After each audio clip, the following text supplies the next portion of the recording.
Hello there. This is episode 57, and we are going to talk about an amazing topic.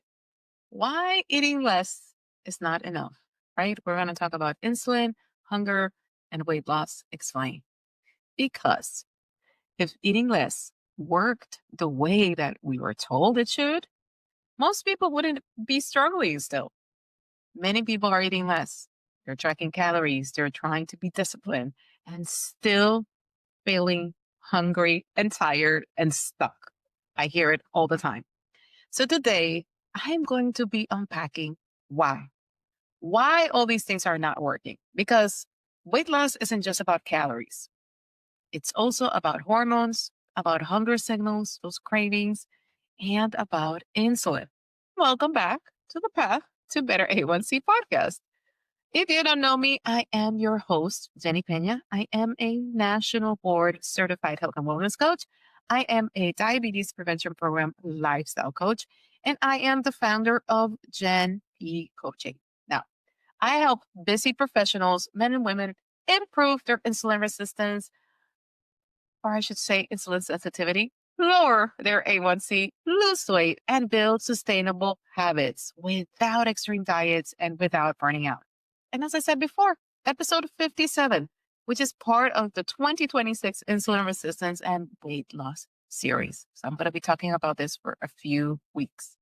Now, let's talk about this calories versus hormones without the dogma, because I am going to say calories do matter, but they're not the only variable when it comes to weight loss. And that is hard, right? A lot of people come, I am eating 1,200 calories, which I feel is like the bare minimum that anybody should be eating.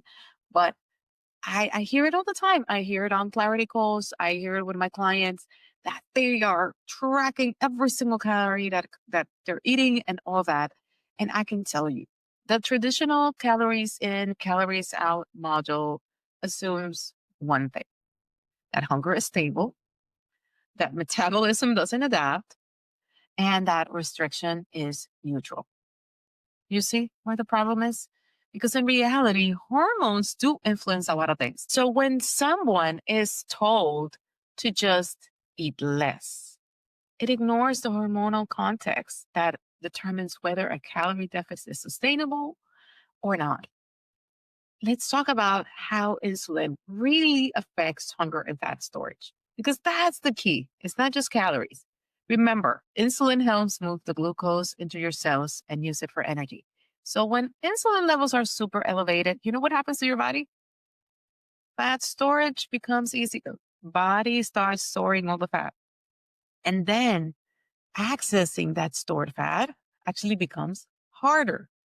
And guess what happens after? Hunger becomes more persistent. So, two people maybe eating the same number of calories can have very different experiences. That's why you have people, oh, I lost all this weight, and another person, it's not, because it's driven by physiology. It's not about effort. So, I hope that you're getting that clarity as to, okay, like this is why maybe a friend is losing weight with us and we're eating exactly the same, and then I'm not losing the same amount, or I am not losing at all. This is why. Now, why calorie deficits tend to feel harder to maintain? Because with insulin resistance, calorie restriction often leads to way more blood sugar swings, a lot more cravings, all these energy dips, and a lot of difficulty staying consistent. So restriction can actually raise those stress hormones. Now you're stressed out about, I cannot eat this, I cannot eat that, which actually further reduces your insulin sensitivity. That's why deficits often feel manageable short term, but they're very difficult to maintain long term. So when you're talking about like insulin spikes, crashes, persistent hungers, typically, this is what happens with your meals. Most likely, your meals are low in protein, they're low in fiber, they're highly refined, or worst, you're skipping them altogether. All of that can actually lead to rapid blood sugar rises and typically followed by those drops. You know how I love to say about the roller coaster? Think about when you go to amusement park, how you soon go in, and then that rapid, sharp drop. That's what I'm talking about. Those drops, every time your blood sugar goes up and down, those drops actually trigger hunger, cravings, fatigue, irritability. It makes calorie reduction way harder to sustain. So, this is the fact that I want you to embrace. And I want you to reframe what I'm doing everything right is. Because this is like one of the things that everybody's telling me.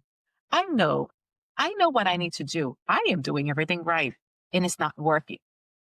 Often, the element that is missing isn't about effort, it's about the metabolic support.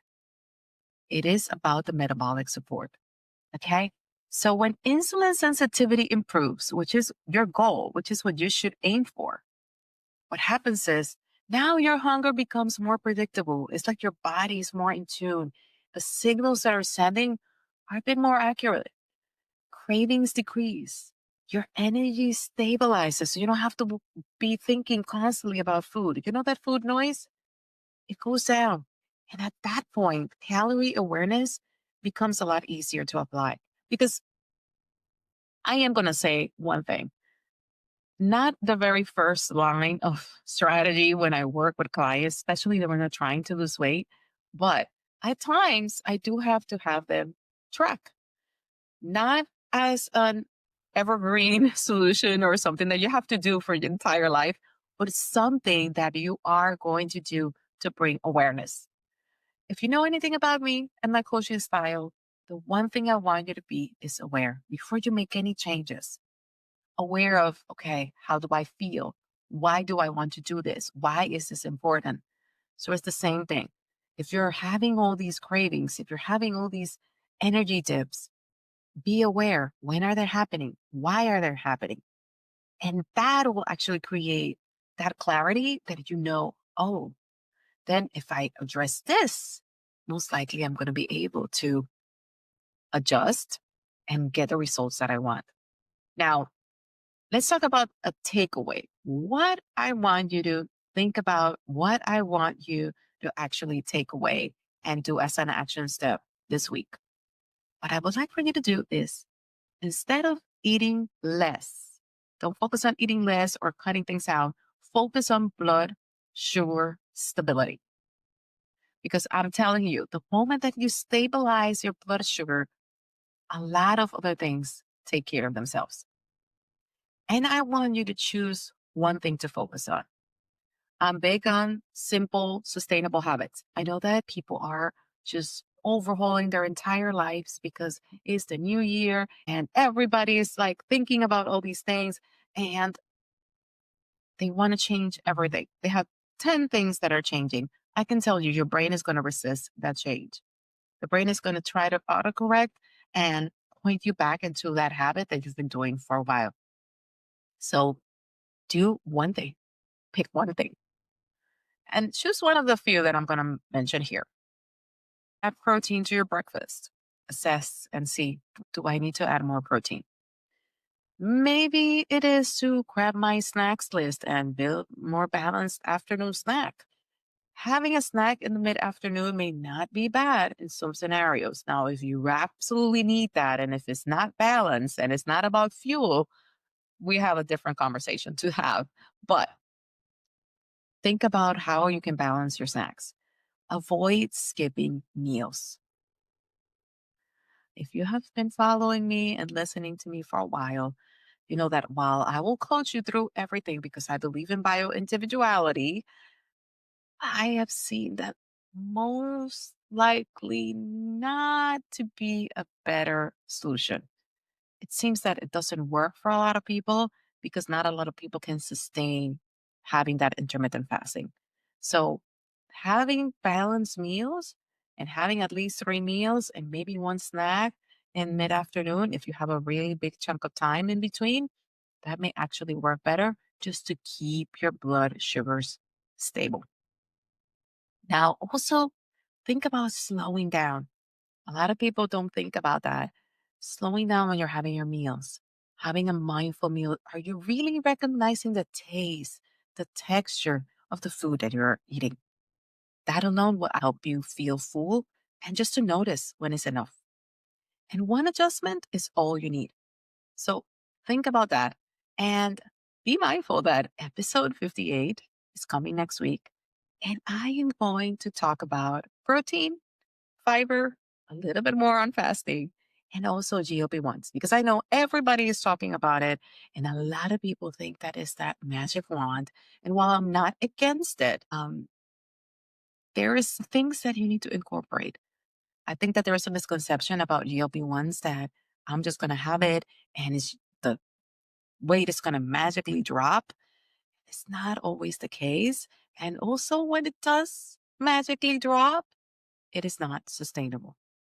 Okay. So, we're going to talk about that next week.